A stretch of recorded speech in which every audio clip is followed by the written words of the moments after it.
O segredo da fé em Deus. Estamos agora no final e na última aula do Shar HaYichud Ve'emuná, do portal da unicidade e da fé em Deus, que seria a segunda parte do livro Tânia, o livro tão sagrado. E no livro GPS para a Alma, estamos aqui no capítulo 40. E com isso concluímos o que estamos discutindo há tantas semanas sobre fé em Deus, o que significa fé e o que significa a unicidade, os vários níveis de unicidade a Deus. Bem-vinda, Rosana, diretamente de Curitiba. Estamos aqui então no capítulo 40 para o GPS para a Alma. Vamos direto ao ponto.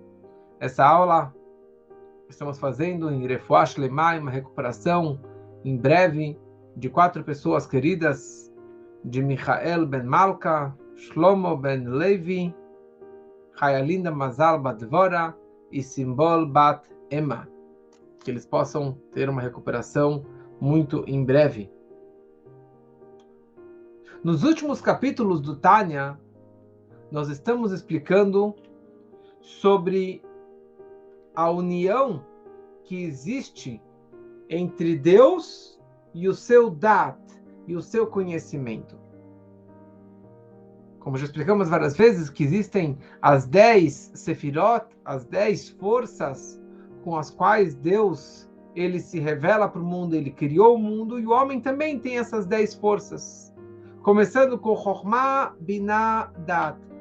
Sabedoria, conhecimento e o entendimento, que são as 3 forças intelectuais, e depois tem as 7 emoções, os 7 atributos emocionais: bondade, justiça, compaixão e assim por diante.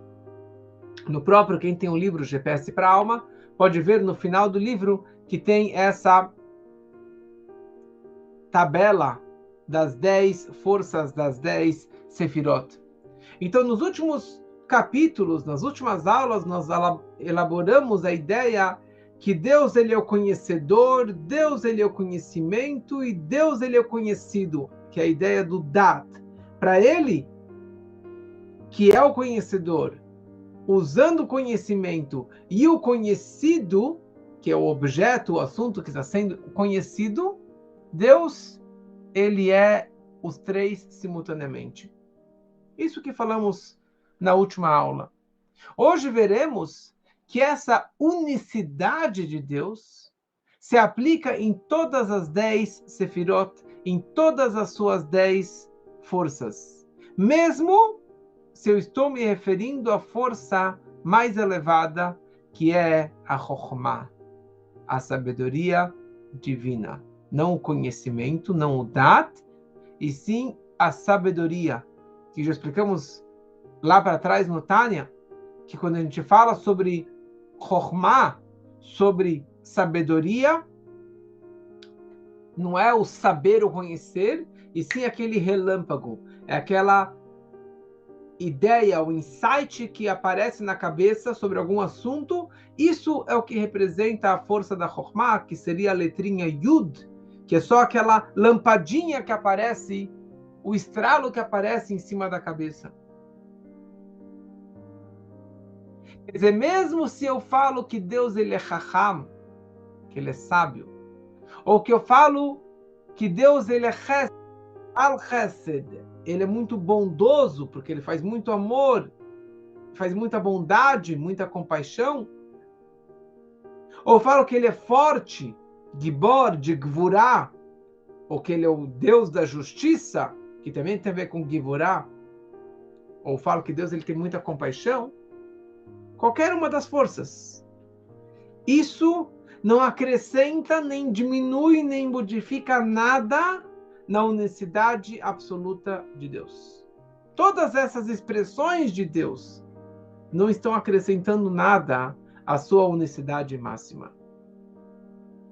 Então, da mesma forma que nós falamos na última aula, que nós não conseguimos entender como é possível que Deus seja os três ao mesmo tempo, o conhecedor, o conhecimento e o conhecido, Yodea, o conhecedor, essas três forças, esses três níveis simultaneamente, assim também nós não conseguiremos entender as outras forças de Deus. Então sempre nós usamos exemplos, metáforas, representações das ações, dos comportamentos de Deus. Deus pensou, Deus falou, Deus fez, bondade, justiça, compaixão, se arrependeu, quer dizer, qualquer código e exemplos e metáforas que podemos falar em relação a Deus, tudo isso é somente no nosso entendimento. Tem a ver com o nosso nível de compreensão. Mas, como se fala em francês, c'est pas ça. Ou em hebraico, zelose. Isso não é a verdade. Tudo aquilo que a gente entende, o que a gente acha que a gente entende, que a gente fala e tenta desenvolver a grandiosidade de Deus, não é a verdade. Isso são só palavrinhas e exemplos e bonequinhos para que nós possamos imaginar que estamos entendendo alguma coisa. Por exemplo, existe um mapa topográfico. Um mapa topográfico, ele tem várias cores.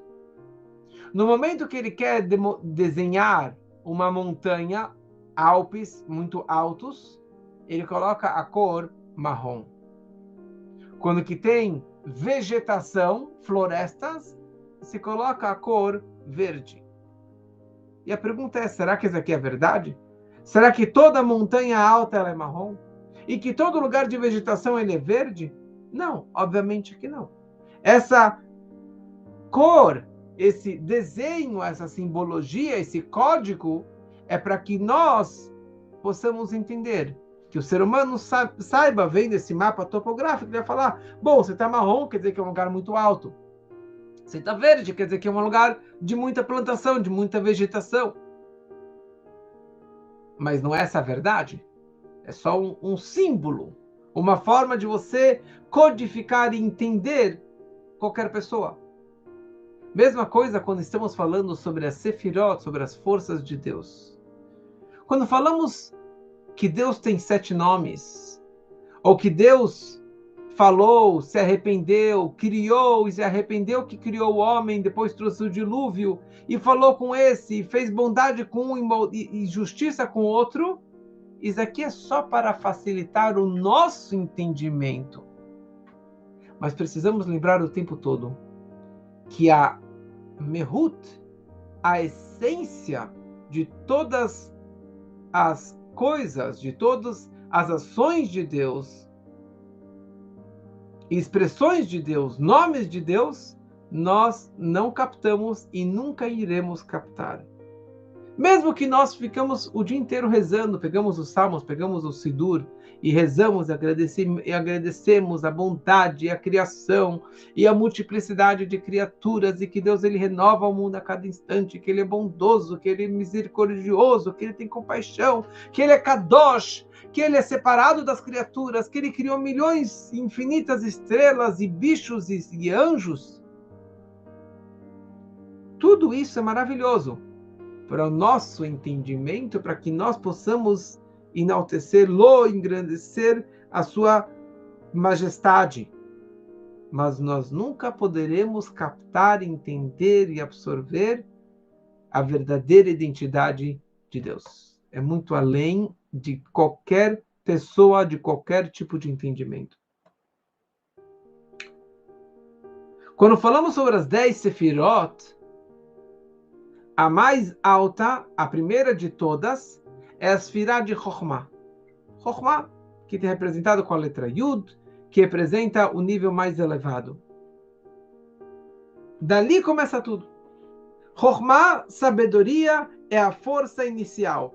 É o primeiro estalo na cabeça, é o primeiro insight que vem para a pessoa conseguir entender e absorver alguma ideia.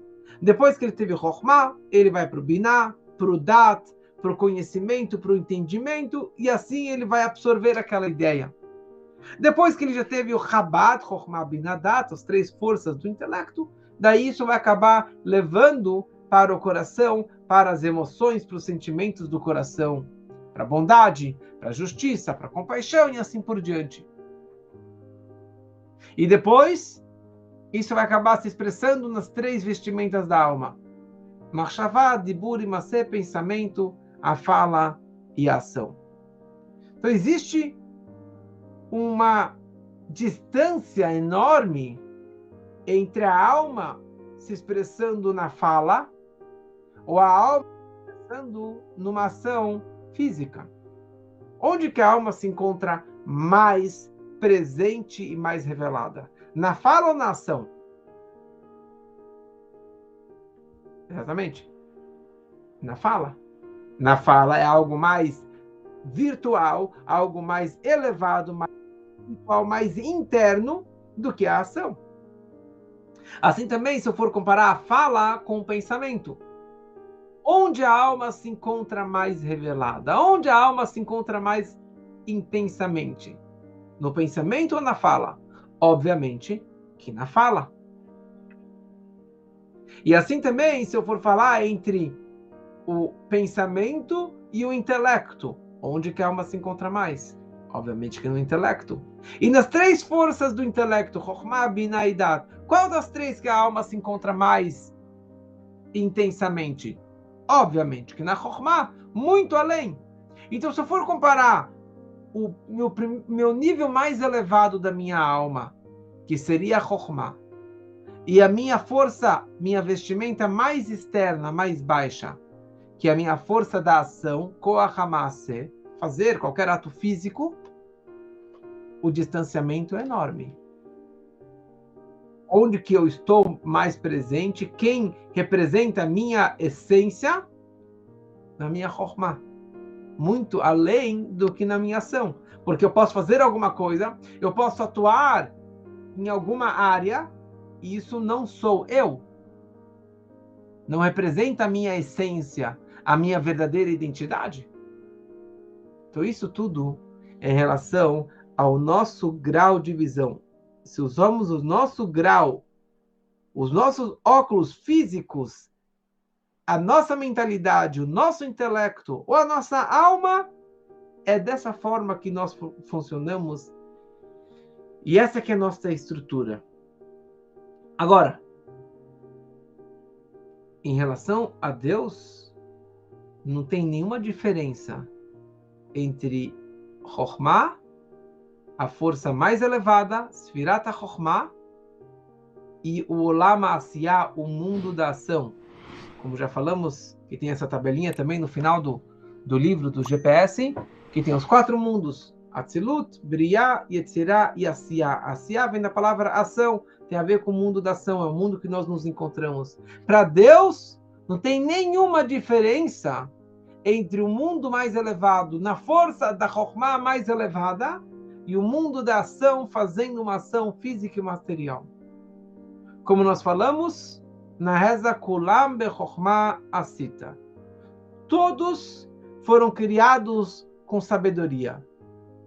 Mas aqui nós percebemos que Kulam, todos, Chokhmah e Asiyah, a Chokhmah, que é a força mais elevada, e Asiyah, que é a força da ação, para Deus, Kulam, todos são iguaizinhos. Para Deus não faz nenhuma diferença criar o mundo mais elevado com a força mais elevada e criar um bicho, uma pedra, um mineral no mundo da ação, no mundo mais baixo.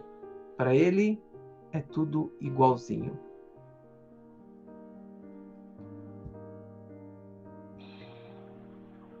E essa que é a grande pergunta. Será que as Sfirot e as Midot, os poderes de Deus, eles são Deus ou são somente expressões externas de Deus? Explicamos bastante como que os mundos e o nosso mundo, a nossa vida é nula, é insignificante perante o Criador.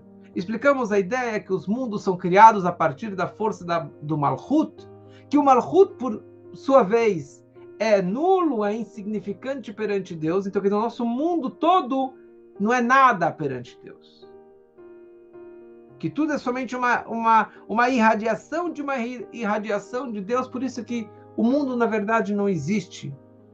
Ou são totalmente anulados e submissos e dependentes da fala de Deus. Então, quando estamos enxergando ou explicando a essência de Deus, ele por si só, Deus, ele é muito distante além de todos os mundos, e também em relação aos mundos mais elevados e das forças mais elevadas que sejam. Em outras palavras, isso aqui é muito louco. Perante Deus, espiritualidade e a materialidade não tem absolutamente nenhuma diferença. Quando Deus enxerga de cima para baixo, a espiritualidade, os mundos mais elevados, para ele está no mesmo nível do mundo mais físico, mais baixo, mais impuro que seja. Para ele não tem nenhuma diferença entre o mais alto e o mais baixo, o mais religioso e o menos religioso, o mais espiritual e o mais material. Então, quando nós falamos que Kulam Bechokmah cita que o mundo mais elevado, a Sfirah de Chokmah, a força da sabedoria divina, e a ação para ele é igual, isso daqui, na verdade, é só para adocicar no nosso entendimento, nos nossos ouvidos. Porque para Deus, a distância que ele tem entre a Chokmah e o mundo de Asiá é a mesma. Porque isso é somente no nosso ponto de vista, no nosso entendimento, mas perante ele não tem absolutamente nenhuma diferença, nenhuma alteração. Então, qualquer apelido que os nossos sábios, que a Torá determina e descreve sobre Deus, no Sidur, na reza, nós falamos Rahum, Vechanun, Rachapaim, Chesed, Ve'emet, os 3 atributos de misericórdia de Deus, compaixão, bondade, amor, carinho e assim por diante. Ninguém está descrevendo a essência de Deus. Nós estamos simplesmente falando algumas atividades que Deus ele faz, ao meu ver, ao entendimento humano, ao entendimento usando os óculos que nós podemos entender aqui embaixo. Mas, em outras palavras, ninguém consegue entender Deus. Como a frase conhecida, tudo que sei, que nada sei. Realmente eu não sei nada. E essa que é a grande novidade do judaísmo, e principalmente da Kabbalah, da mística, e especificamente do Tânia, do GPS para a alma. Tudo que você vai entender, saiba que não é nada. Tudo que você vai querer entender Deus, saiba que você não entende nada. E isso nos leva à humildade absoluta. Porque em nenhum momento um grande sábio do nosso povo vai dizer: eu sei tudo, eu entendo, eu capto, eu te explico toda a Torá. Não tem como chegar nesse tipo de entendimento. E essa que é a grande diferença do judaísmo e qualquer outra religião. Tem uma história verídica, um pouquinho engraçada, mas a história diz o seguinte, que tinha uma aldeia na qual viviam muitos judeus, alguns judeus, mas milhares e milhares de não-judeus. E o padre local, ele fazia de tudo, principalmente no passado, eles tinham essa meta de converter os judeus ao catolicismo. Então, certa vez, um desses padres locais, ele vira para um judeu simples, mas ele tinha uma fé muito forte em Deus, ele rezava todo dia, colocava tefilim, lia os salmos, e ele tinha essa fé natural dentro de si. E o padre tentou pegar esse judeu que era simples, que talvez era ignorante, não estudava muito a Torá, e começou a convencer ele com lógicas, com argumentos, por que você tem que vir para a igreja, por que você tem que se converter para a nossa religião. e vir seguir a nossa fé. E ele explicou, falou, olha, o nosso Deus,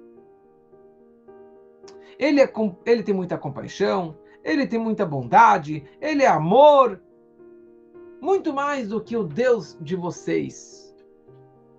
Deus nos livre de falarmos uma coisa dessa, mas é isso que é o argumento que ele falava, então vale a pena você vir aqui, se converter, fazer o batizado e assim por diante. Então o judeu, ele vira para o padre, ele fala, você pode me explicar uma coisa, um fato que eu observo bastante no meu campo? Ele era um camponês, ele tinha vários animais, eu tenho bodes, cabras, vacas, bois e assim por diante, e uma coisa que todo dia eu percebo lá no campo e eu nunca tenho uma explicação. Talvez o senhor, com todo o seu conhecimento, possa me explicar isso. Ele falou, olha, todos comem do mesmo pasto, da mesma grama. O bode, a cabra e a vaca. Mas, no final do dia, ou durante o trabalho, cada um acaba fazendo as suas necessidades para fora, lá no campo, e serve de adubo. Mas eu não entendo porque cada um tem uma outra aparência, os excrementos de cada um desses animais. Na hora que o bode faz os seus excrementos, sai aquelas bolinhas, ou o cabrito, talvez saia bolinhas diferentes. E na hora que vem a vaca, o boi, faz daquela sujeira, né? Aquela excremento grandão lá no chão. Por que isso acontece? E o padre vira para o judeu, ele fala, realmente é uma ótima pergunta que você está fazendo. Eu não tenho uma resposta para você. Então o judeu, ele vira para ele e fala, olha, se você não entende dos excrementos dos animais, você quer me dizer que você entende de Deus? E você quer falar como que a tua religião é maior do que a nossa? É uma história, piada, mas aqui tem a base do judaísmo, que nós não temos explicação para tudo. Na verdade, não temos explicação para nada. E essa que é a grandeza da Torá e do Tânia, da Hassidut. Tudo que eu sei é que nada sei. E por isso que no judaísmo é incentivado a questionar. É provocado na juventude, pessoas que estudam Talmud, que estudam a Gemara, para perguntar, questionar, desenvolver questionamentos. Não precisa ter resposta para tudo. Por quê? Porque faz parte do nosso sistema esse tipo de estudo. Nós nunca conseguiremos entender os segredos e a mística verdadeira e a essência de Deus. A essência de Deus nunca iremos entender e captar. O que nós podemos fazer em relação à essência verdadeira, identidade, existência de Deus? Ter emuná pshutá, uma fé pura, uma fé simples, além de qualquer entendimento de racionalidade humana. O que eu posso acreditar? Que Deus, ele é um e único, ele é um, apesar que existem os mundos, com todas as forças, com todas as expressões, com todos os seus nomes, ele continua sendo um. Como? I don't know. Não sei e nunca vou ficar sabendo. Mas isso não vai me fazer descrente. Pelo contrário, vai me fazer me acreditar mais em Deus. Pelo fato que eu não entendo. Quer dizer, nós precisamos estudar e fazer de tudo para entender o máximo que você consegue estudar e aprender. Porque nós, com o nosso intelecto, nós conseguimos chegar à conclusão que existe um Criador. Existe o mundo, existem as criaturas, eu estou aqui comendo, vivendo, tenho dinheiro, tenho saúde, tenho uma família. Existe um Criador. A existência de Deus, eu consigo talvez entender. E eu devo fazer isso. Eu consigo também entender como que Deus dá vida para o mundo e para as criaturas. Nasceu uma criança, morreu, viveu, a árvore cresceu, deu frutos. Então existe uma força, uma energia de Deus que a luz que preenche os mundos. Agora, é impossível entender como ele dá vida para os mundos. E como que os mundos estão anulados perante as forças de Deus, a Sefirot de Deus. E como que Deus ele é atemporal. E como que Deus ele é infinito. Como que Deus está acima do tempo e do espaço. E como que ele preenche todos os lugares. E que essa ideia da Ashgaha Pratit, da providência divina particular em cada lugar, em cada situação. Mas uma coisa eu posso saber. Que nada eu sei. Uma coisa eu sei. Que nada eu sei. Tudo que sei, que nada sei. Com certeza ele pegou essa frase da Torá. Quer dizer, eu nunca vou conseguir captar a essência verdadeira de Deus. Eu nem consigo falar, eu nem poderia dizer a frase, eu não entendo Deus. Porque é ridícula essa frase. Você quer entender Deus? Você não entende nem dos excrementos. Você vai querer entender Deus? O que eu preciso ter? Fé. That's it. Só acreditar com emuná, com fé pura e absoluta em Deus. Então, ter fé não quer dizer que você não é inteligente. Ter fé não quer dizer que você não é intelectual, que você não é estudioso. Pelo contrário, quanto mais você estudar, você vai entender que você não sabe nada. De quão distante, cada vez mais você vai entender que ele é mais distante e que você entende menos sobre Deus. Da mesma forma que é ridículo você falar, olha, eu não consigo mexer nos meus neurônios, no meu intelecto, mexer com as mãos, apalpar com as mãos. É ridículo uma frase como essa. A mesma coisa você falar que você não consegue entender Deus, é muito mais ridículo essa frase. Porque Deus não está num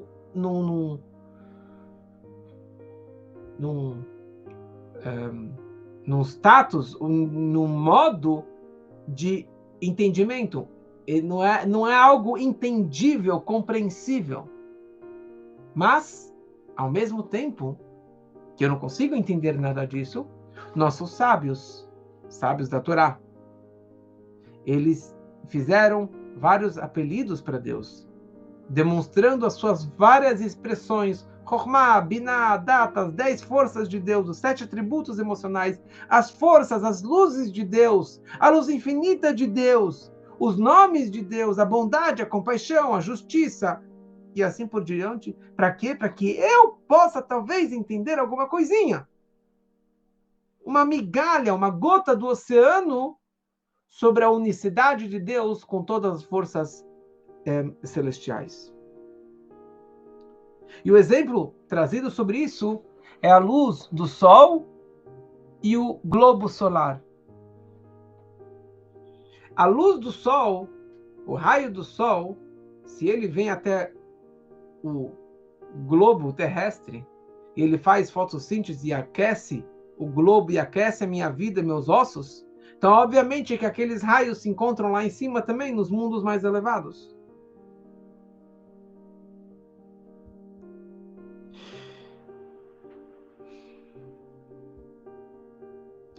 Antes falamos esse exemplo do Sol e do raio do Sol para elaborar a ligação que existe entre o mundo e a palavra de Deus. Agora podemos usar esse exemplo para falar qual é a ligação que tem entre as palavras de Deus, as falas, as emanações de Deus, que seriam as 10 Sefirot, e o próprio Deus, o próprio Criador.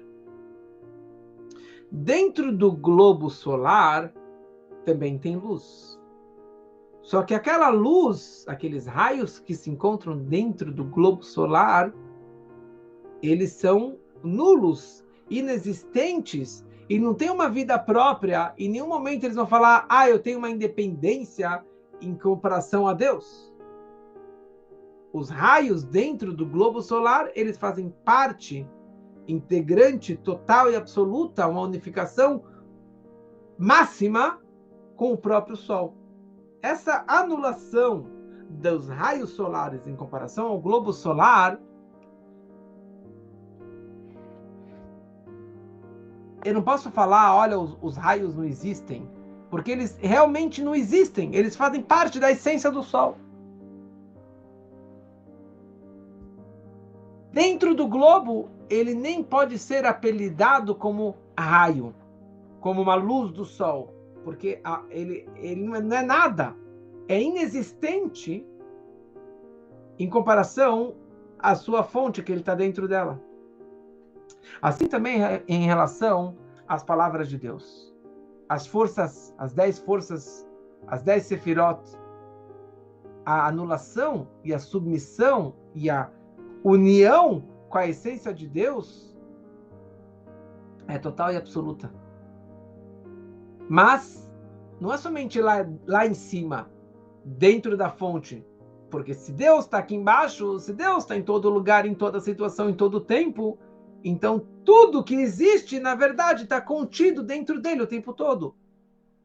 Sendo que a essência de Deus e a presença de Deus está em todo lugar, em todo tempo, diferente do globo solar. O Sol está milhões e milhões e milhões de anos-luz afastado da Terra.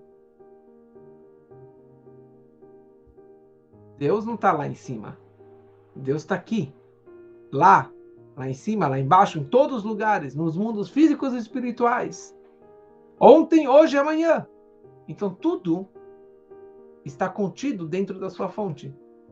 E não tem nenhum apelido, nada que possa realmente descrever essa união. Vamos talvez elaborar isso com um exemplo moderno. Existe o vídeo, o joguinho que você está vendo lá no computador ou no celular. Você tem a imagem que você está vendo. Tem os caracteres que estão dando a energia, a sequência de números e de letras que estão criando essas imagens. Existe o programa. Acima disso tem o computador. E acima disso tem o programador desse joguinho. Tá? Para quem tem o livro GPS para a Alma, eu vou ler aqui dentro porque fica mais claro de entendermos. Seria na página 431, nas últimas 3 linhas. Ele fala o seguinte: vamos usar o mundo dos computadores novamente, para nos ajudar a entender. Anteriormente explicamos que uma imagem que vemos na tela do computador realmente não existe. E se analisássemos seu arquivo de origem, veríamos apenas uma série de caracteres e dígitos, que é a fonte da imagem naquela tela. Da mesma forma, o mundo, que é a imagem, é anulado e depende da sua fonte. Qual que é a sua fonte? A palavra de Deus. O arquivo de origem e o programa que o lê. Em um nível mais profundo, o programa que traduz o arquivo em uma imagem é ele próprio anulado e dependente do computador. O programa é anulado perante o computador. E mais ainda, é dependente do programador, que é superior ao próprio computador. Uma vez que ele, o programador, quem dá as instruções e programa o computador. Só que essa analogia tem uma limitação. Embora o programador esteja acima do computador, ele não está unido ao programa. Tem o programador, tem o computador, tem o programa. São duas coisas totalmente separadas. Mas Deus está totalmente unido às Sefirot. Então, essa analogia visa apenas enfatizar a grande diferença entre o programa e o programador, entre a Sefirot e o Criador. E ele continua falando o seguinte: obviamente, se os personagens bidimensionais de um jogo de computador tentassem elogiar o programador do jogo, que vem de um mundo tridimensional, eles nunca seriam capazes de encontrar palavras para louvá-lo verdadeiramente. Porque o vocabulário deles, dos personagens, inclui apenas palavras e conceitos do seu mundo bidimensional. Alfredo, boa noite, bem-vindo aqui à nossa aula. Faz tempo que você não participa das nossas aulas. Como mencionado, o objetivo dessa analogia é apenas ajudar a esclarecer, em pequena escala, o conceito. A realidade não é assim. Está muito longe de nossa compreensão e capacidade de entender. Porque seus caminhos, seus com S maiúsculo, seus caminhos de Deus são exaltados além dos nossos. Somente da nossa perspectiva é possível discutir cada uma das sefirot individuais como atributos separados com os quais podemos nos relacionar. Então, isso talvez é um exemplo que nos ajude um pouquinho a entendermos mais essa ideia e de tudo aquilo que realmente, tudo que sei é que nada sei, é que é tão distante, nunca vou conseguir, nós somos os personagens, eu nunca vou conseguir captar e entender o nosso programador. E aqui tem uma história muito interessante do Alter Rebbe. O Alter Rebbe, certa vez, ele reúne seus alunos e ele conta para eles algo muito interessante de duas histórias, dois acontecimentos que aconteceram simultaneamente em dois lugares no mundo. Num lugar do mundo, tinha uma pessoa, um homem de negócios correto, fazendo tudo direitinho. Ele pegava dinheiro emprestado dos ricos, comprava sua mercadoria, levava para um lugar, comprava, ganhava dinheirinho, e depois, no final da semana, no final do mês, ele ia lá para o rico e devolvia o dinheiro que ele pegou emprestado, agora com seus lucros, e ele conseguia então ter o sustento para sua família. E as pessoas acreditavam muito nele e davam dinheiro, cada vez mais, davam mais dinheiro para que ele pudesse fazer negócios maiores, porque eles acreditavam nessa pessoa.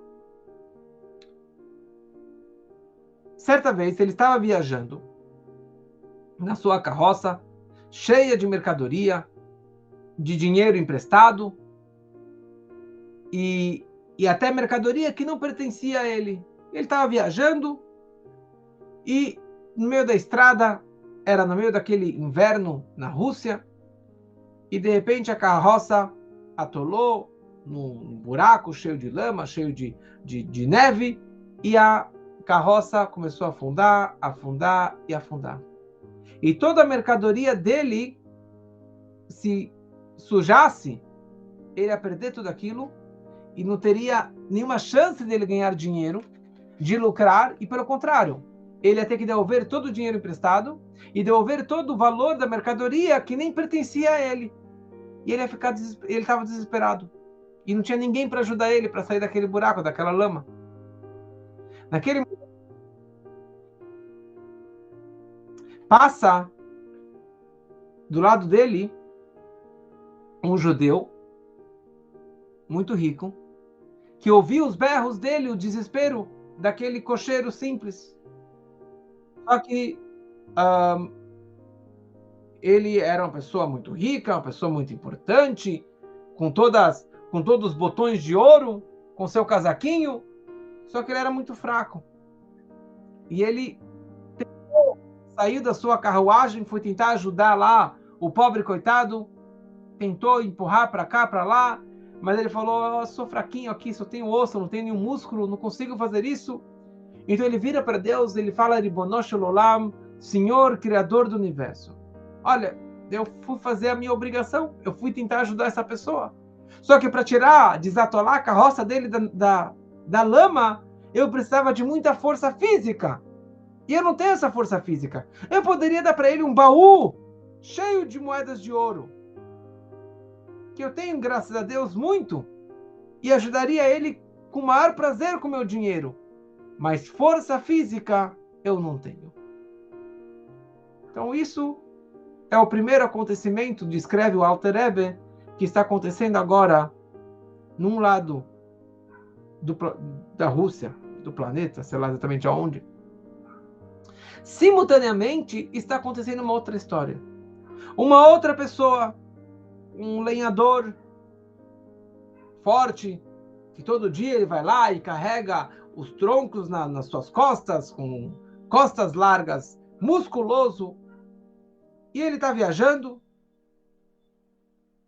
e daí ele escuta berros de uma família chorando, desesperados, que tinham lá guardas pegando, expulsando eles de casa, e para colocar eles na prisão, lá no calabouço, porque eles não pagavam aluguel há muitos e muitos meses. E esse homem lenhador, ele se dirige aos guardas e já ia agredi-los. Que negócio é esse? Está pegando a mulher, filhos e colocando eles no calabouço? E daí aquela família falou, você não pode bater no guarda, porque a situação é essa. Eles estão fazendo a justiça. Eu não paguei o aluguel, então tenho que sair daqui. Então o lenhador vira para Deus e ele fala, Senhor do Universo, eu fui lá usar a minha força física para tentar ajudar aquela família. Mas a minha força não ajudava nada nessa situação. Aqui eles precisam de muito dinheiro, e dinheiro eu não tenho.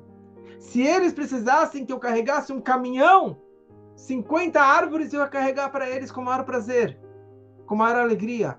Mas dinheiro eu não tenho. E o Alter Rebbe, ele conclui a seguinte história. Vocês acham que Deus deveria mudar as duas histórias? Mandar o rico para salvar a família que estaria indo para o calabouço? E mandar o forte lenhador para salvar, desatolar aquela carroça atolada? Não. Deus não errou. Deus não errou. Ele mandou cada um na sua situação. Por quê? Pergunta para ele. Por isso que nós falamos na reza no Yom Kippur, Atá Yodea Arazei Olam, você, Deus, sabe os segredos do mundo. Por que isso aconteceu? Nós não somos capazes de entender os atos do Criador. Nós temos a obrigação de acreditar que tudo que ele fez é correto e é a bondade e a compaixão que ele tem por todos. E é isso que nós falamos no Kabbalat Shabbat, na noite do Shabbat, na sexta-feira à noite, nós lemos um trecho do profeta Eliyahu, do Eliyahu Navi, Patach Eliyahu, que é uma introdução do Zohar sagrado da Kabbalah. Ali nós lemos a seguinte frase, um trecho inteiro em aramaico, não em hebraico, é em aramaico. Ali nós falamos, Antu de apikas asar tikunin. Você, Deus, é aquele que criou, fez sair 10 forças. E nós chamamos essas 10 forças de 10 sefirot. Quer dizer, nós chamamos elas de 10 forças, de 10 sefirot. Mas não é o que Deus, da forma que Deus chama e se conecta ou está unido com essas 10 forças. להנהגה בהון אלמין סתימין דלא יתגליין ואלמן יתגליין בהון התכסיית מבני נשה. Para guiar com essas forças os mundos ocultos que não se revelam e os mundos revelados. E com essas 10 forças, você, Deus, se oculta dos seres humanos. Quer dizer, Deus ele se oculta nessas forças que ele criou. Mas, por outro lado, ele está se revelando para os mundos por intermédio dessas forças. Nós conseguimos enxergar e reconhecer Deus pelos seus atos de bondade, de justiça, de castigo, de punição e assim por diante. Mas, na verdade, Zelozé, it's not it. Não é Deus. Ele está escondido por trás. Atakel mistater. Achenata kel mistater. Você é um Deus que está escondido, está brincando de esconde-esconde conosco o tempo todo. Então, isso que nós descrevemos, e Deus que criou o mundo com a fala, que criou o mundo com 10 pronunciamentos, tudo isso é um exemplo e uma metáfora para que nós possamos entender uma gota do oceano. Nós, seres humanos, primeiro eu tenho meu pensamento, depois tenho minha fala, depois eu tenho minha ação. Primeiro tenho o intelecto, depois tenho as minhas emoções. Quanto mais elevado, mais sou eu. Quanto mais desce, menos sou eu. Mas para Deus, o seu pensamento, a sua fala, a sua ação, as suas forças mais elevadas, as suas forças mais baixas, para Ele é exatamente a mesma energia, a mesma força, tudo está conectado à essência máxima de Deus. Então, com isso tudo, nós entendemos e podemos concluir por que a energia de Deus é chamada de letras, otiotas, 22 letras do Aleph Beit, do alfabeto hebraico, Aleph Beit até o Taf. Porque através dessas letrinhas, a vontade de Deus foi transmitida e criado, e o mundo foi criado. E por isso que essas 22 letras são 22 formas de transmissões de Deus para o mundo. Por que 22 e não 23 e não 20? Pergunta para ele. Essa aqui foi a sua vontade. E a forma que nós escrevemos cada uma dessas 22 letras, o desenho do Aleph, o desenho do Beit, isso representa a transmissão da energia que vem através da letra Aleph, a transmissão da energia que vem pela letra Beit e pela letra Gimel e a Dalet e todas as 22 letras. Cada uma tem um valor numérico. Aleph vale 1, Beit vale 2, assim por diante.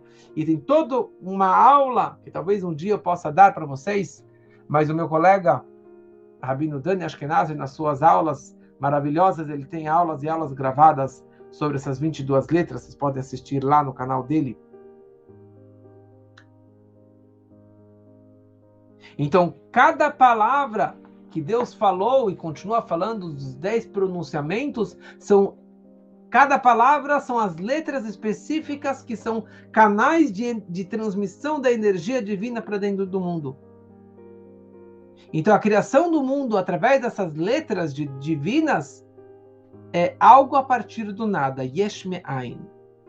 A mesma energia, ela foi diminuindo, se diminuindo, até que entrou no mineral, numa pedra, na água, que você não vê nenhuma vida, nenhuma energia, nenhum movimento, mas Deus está lá, totalmente escondido dentro desses locais, porque essa que é a essência de Deus. E com isso nós concluímos o Shara Yichud Vemunah, o portal da unicidade de Deus e da fé em Deus. Aqui nós falamos sobre os princípios básicos da Emuná, da fé em Deus. O quanto que nós precisamos e devemos entender e nos aprofundar com o nosso intelecto o máximo que eu posso, sendo um ser humano. Não é uma fé abstrata, é uma fé que eu entendi o máximo que eu posso e o próximo passo é a minha fé.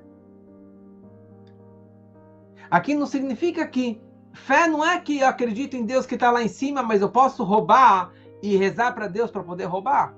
Eu posso mentir, enganar e continuar acreditando em Deus. Acreditar em Deus não é acreditar que Deus ele é o Criador e que Ele é o dono do mundo. Mas acreditar significa que Deus ele dá vida e energia para o mundo a cada instante. Que Ele está em todo lugar, em toda situação, de dia e de noite, no bem e no mal, na vida e na morte. E Ele administra e tem a providência divina particular sobre cada ser, sobre cada criatura, nos mínimos detalhes. Por quê? Porque Ele é tudo e Ele está em todo lugar. Então, quando a gente viver dessa forma, com esses princípios básicos de Emuná, automaticamente você vai ter mais amor a Deus, mais reverência a Deus. Porque se Ele está o tempo todo me observando, me criando e dando de tudo para mim, e observando tudo que eu estou fazendo todo instante, desde o momento que eu acordo até eu vou dormir, do nascimento até a morte. Se você entender e viver com isso o tempo todo, você não precisa ser o grande sábio, o grande cabalista para acreditar em Deus, para amar Deus. E isso vai trazer muita simcha, muita alegria e muita tranquilidade, porque se eu perdi, é porque Deus queria. Se eu ganhei, é porque Deus queria. Se não deu certo, é porque Deus queria. E eu continuo feliz, porque é isso que Deus ele queria.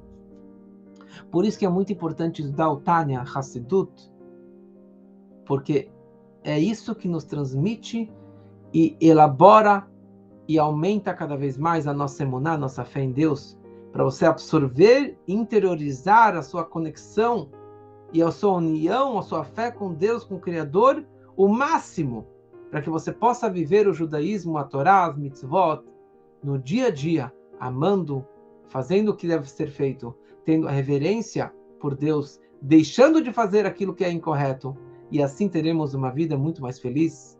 E com isso concluímos o Shar V'Yechud V'Emuná, o portal da unicidade da fé em Deus. Espero que curtiram. E, se Deus quiser, na próxima aula, teremos a próxima etapa, o próximo livro dentro do GPS para a alma, dentro do Tânia, que é Igeret HaTshuvah, Cartas de Tshuvah, do retorno, do arrependimento, da pessoa poder voltar e se arrepender e se conectar cada vez mais com Deus. Espero que aproveitaram, que curtiram. Obrigado a todos que participaram, todos aqueles que apoiaram e que continuem apoiando, continuem nos seguindo, e assim teremos cada vez mais fé, alegria e conhecimento e aproximação de Deus.